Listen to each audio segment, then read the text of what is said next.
again, everybody. Welcome to yet another edition of Coming Together.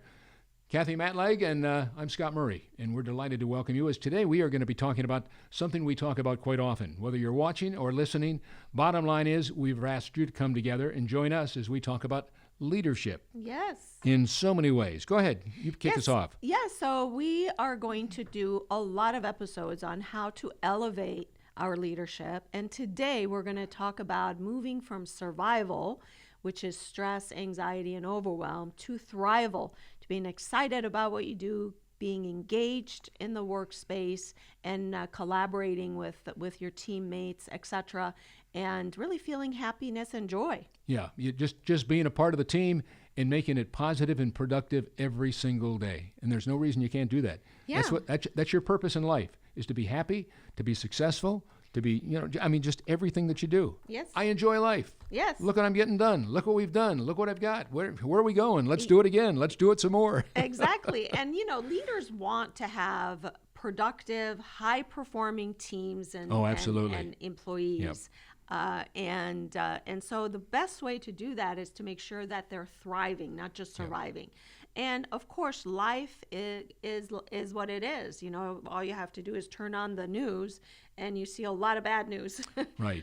So, unfortunately, and it seems that it's almost becoming worse and worse every day. Every day, yeah. And for different reasons. But the bottom line is they're just the lack of respect and the lack of just wanting to move forward in a positive, productive way. It's disappeared. Precisely. The confrontation is not conversation. It's confrontation. Exactly. Have the conversation. So everybody on your team and in your organization, including yourself, a lot of leaders say, well, this is really good for so-and-so or so-and-so. I think that leaders really need to take a different approach and really invest in their own elevation of leadership, in their stepping up their game, because by doing that, then you're modeling what a good leader is. Growth mindset, never thinks that I know it all and I don't need any more training. The truth is that we all do. We all need training. We all need support. We all need coaching and mentoring. So by doing it yourself so that other people see that, wow, I should be doing this too. And really going through some type of leadership program that you like, that whatever it is you like. I think that you need to investigate. There's a lot of options out there.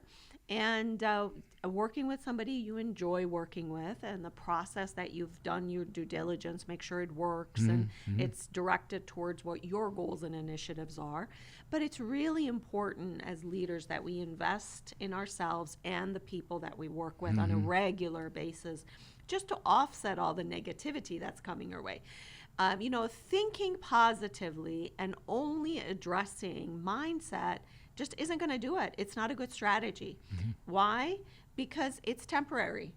And a lot of times it's off-putting. Who wants to be told you need to be more positive? We've all heard it. Yeah, and it never works. So people need to go through the process of transformation in order to feel the difference in their mindset. And how might they do that? There's several options out there. Again, we have a very stellar program that's been proven, but there's many other options out there also. There's no silver bullet. There's no one size fits all. So I think it's up to each leader to investigate and do some research and due diligence and meet with people that they think that they're going to get along with, that their team is going to get along with, and they're going to be able to do the job. But the important thing is everybody needs this. All right. Well, we're all coming together. My ears are open. Go for it. Yeah.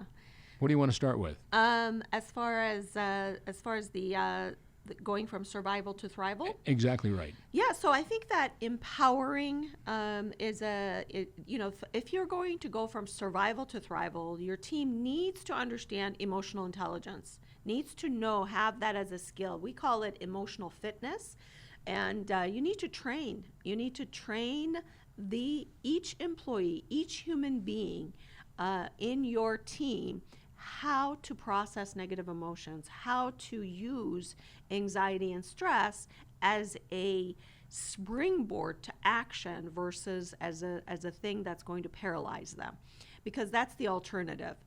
If you're not trained in emotional intelligence, anything negative could potentially paralyze you. And what happens is you lose productivity, you lose innovation and creativity, you lose teamwork and collaboration, all the things you need to go to the next level. So what stops leaders and teams and companies and keeps them stuck and keeps people procrastinating is all the negative emotions that haven't been addressed.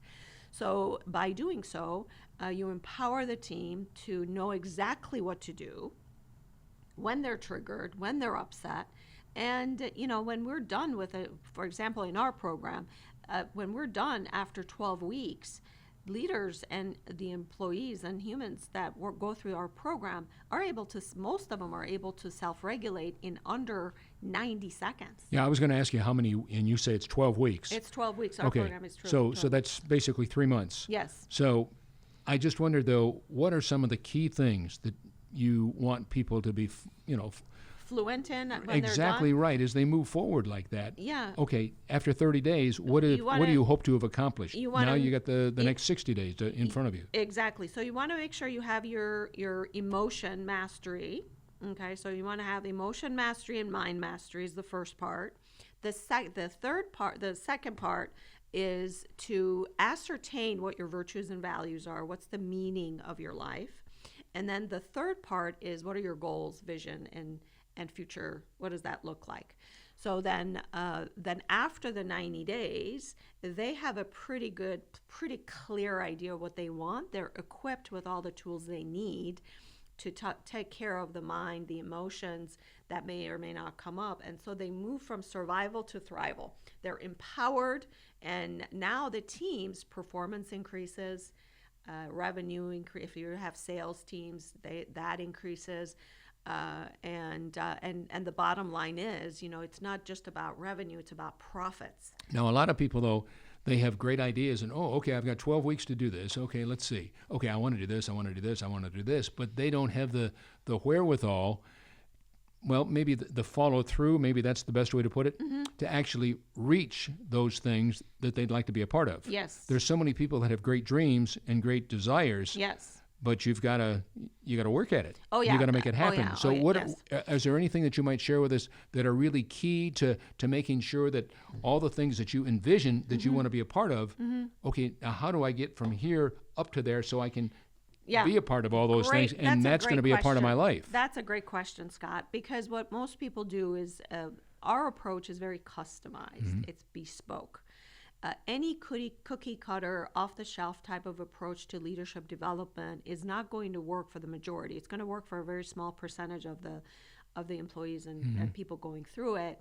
Why? Because we are all unique. I always say one of my things that I repeat over and again is that the only person who knows what it's like to be you is you. There's nobody else like you. You're unique in every way. You're as unique as your fingerprint. And so things impact you differently. So our approach, the reason it works is because we cater that to the cohort that we run. So each individual's needs are met. And the reason people don't achieve their goals is that it's not based on their own visceral authentic self. It's based on what somebody else's pattern has been successful at.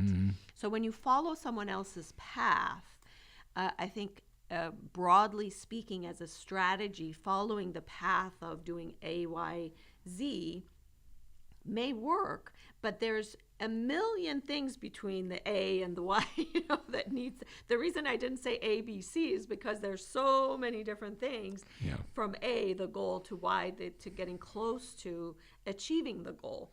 So it's really important to realize that when you follow someone else's path to success, you have probably about 10-20% chance of accomplishing what you want. You need to really nail what is going to be your success recipe, your kind of secret to success, your own. You need to come up with your own. And that's what our process is, the 12-week program.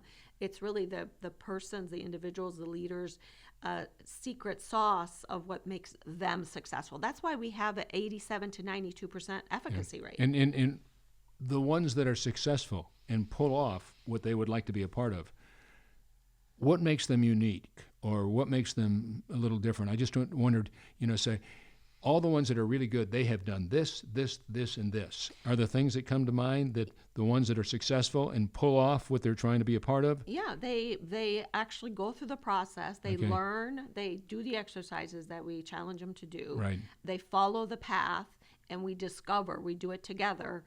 Discover what is within them that is their core genius, for example. Okay. Everybody has one that's different, and by tapping into that and the meaning and purpose of their lives, that those two things coupled together is a game changer for people. So the core genius, as you call it, that's going to be different in between you and I. If I'm trying to get here and you're trying to get there, our core genius is potentially different? It's absolutely. Our core genius, our zone of genius is different. Okay. Absolutely. And that's what makes teams so powerful. There's, if you have 12 people on the team, you have 12 gold mines that you need to tap into, because each one of them has a certain special gift that they bring to the table, to the team, to the idea in innovating and bringing something out better than before. Doing the same thing a little bit better, so that it's, we've had teams where they've just made a few tweaks because of this factor they're putting in, their genius factor, that has saved companies millions of dollars. Okay. Yeah, and we're not talking about billion-dollar companies. These are $25 million companies, $50 million a year in revenue companies that come up with fabulous ideas that streamline the process, makes it easier on the clients that they serve. And so, their referrals increase, and what they produce is so much easier, better, more efficient. And that all leads to more profitability.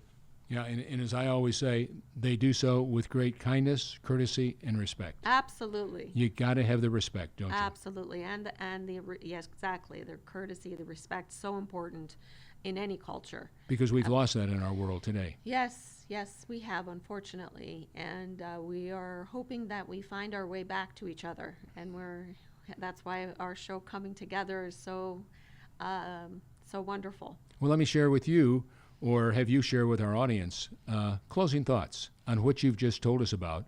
It all sounds very exciting, and you think to yourself, oh gosh, I know somebody that could really benefit and be a part of that. What is a closing thought you might share with the entire audience about what we all need to do moving forward? I think that we all need to realize that there's the next level of ourselves available to us every day. Every day we can improve and become the better version of ourselves. And that is something to be proud of. That is something to be joyful about. That is something to be hopeful about. Because we all are human beings. We all make mistakes and things that we wish we had done differently. But to know that we're always growing, learning, and investing in our growth and development is an important part of that process. Absolutely. Absolutely. And again, with great kindness, courtesy, and respect. And I know people get tired of hearing me say that, but that's what it's all about. I've just written a brand new book that'll be out in a couple of weeks. It's called Rhyme Has Reason. And the reason it's called Rhyme is because I've taken about 125 words, from courage to commitment to character, kindness, courtesy, respect, integrity, honesty, and put them all to 3-verse poems.